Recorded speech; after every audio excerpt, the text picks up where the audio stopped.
this gadget here, and I've finally been able to take Samsung's Gear S3 Frontier for a spin. Samsung's smartwatch evolution has been interesting to observe. Watching experiments with cameras and home buttons to outright putting a mini phone on your wrist, the Frontier takes what we liked about the Gear S2 and refines it. This gear wears a lot more like a traditional timepiece, and will be appreciated by folks who enjoy a larger, bolder watch body. Another personal aspect of this review, I'm not currently using a Samsung phone as my daily driver. Now, the setup process for the Frontier isn't painful, but there are several apps necessary to install before you can use the watch on a different manufacturer's phone. This is a lot more involved than setting up an Android Wear or Pebble Watch, for instance, as you'll be tied into Samsung services like S-Health. The construction on the Frontier is fantastic, excellent build quality. This is maybe the best wearable hardware I've ever handled. Mind you, I'm coming from a plastic Pebble as my daily timepiece, but often using a Huawei watch to check out Android Wear, the Frontier feels a lot less like a gadget. It doesn't broadcast its geekery nearly as much as past Samsung efforts. And this is the best AMOLED screen I've personally used on a watch. It doesn't handle direct sun as well as e-paper or digital ink solutions, but it's well readable in bright conditions.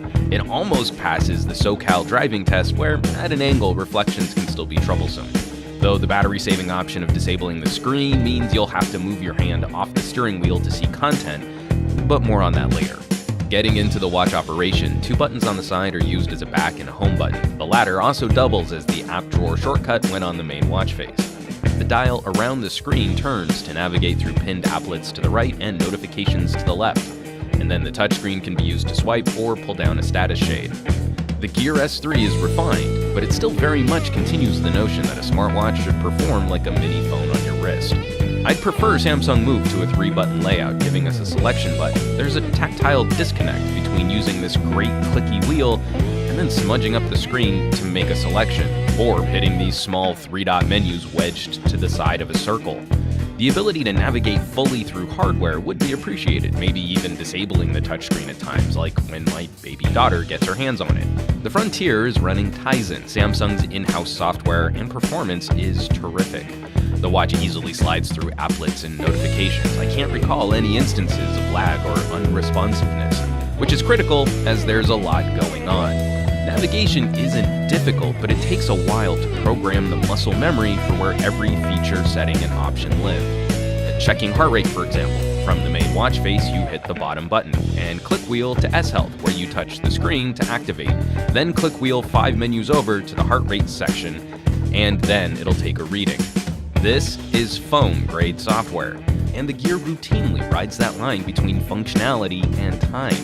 It's impressive that we can do this much from a watch, but many of these interactions would be faster from your phone. Further complicating matters, Samsung doesn't really fully support other phones.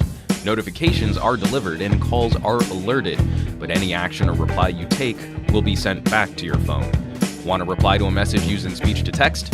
Nope, can't do that on my Mate 9. Throughout my week using it, I continually had the sense I was missing notifications, that they were delayed somehow, glancing down at the watch only to see that 5 alerts had arrived, that I either didn't feel the vibrations, or that they were all sent in one batch.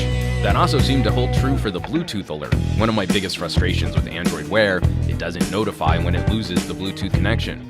The Gear will, but it could sometimes take well over a minute, just enough time, for example, to accidentally leave my phone somewhere and make it to my car.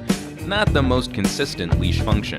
Lastly, Samsung advertises an always-on display and up to 3 days of battery life. You just can't have both at the same time. Individually, each statement is true, but if you want that runtime, you need to disable the screen. The frustrating aspect of having to perform a gesture to see the time somewhat defeats the convenience of wearing a watch. That said, with the screen auto-dimming, we easily reached 3 full days with moderate use, notifications, and a couple workouts. So let's wrap this up. Where does that leave us with the Samsung Gear S3 Frontier?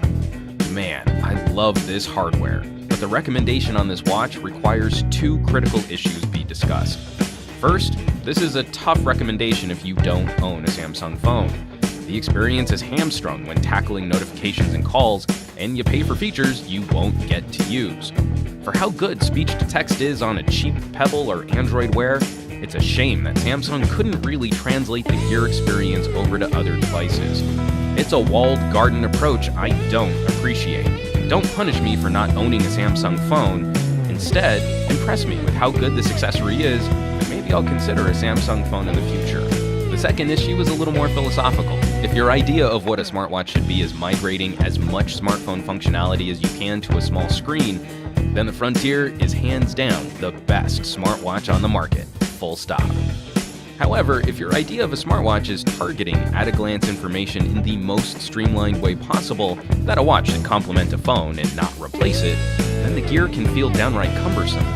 As this review is tempered by my personal quest to replace my Pebble, I'll have to keep searching, which is a shame, as I absolutely love this hardware. As always, thanks so much for watching. Be sure to subscribe to this channel for more reviews like these, and help us out with some sharing on your favorite social networks.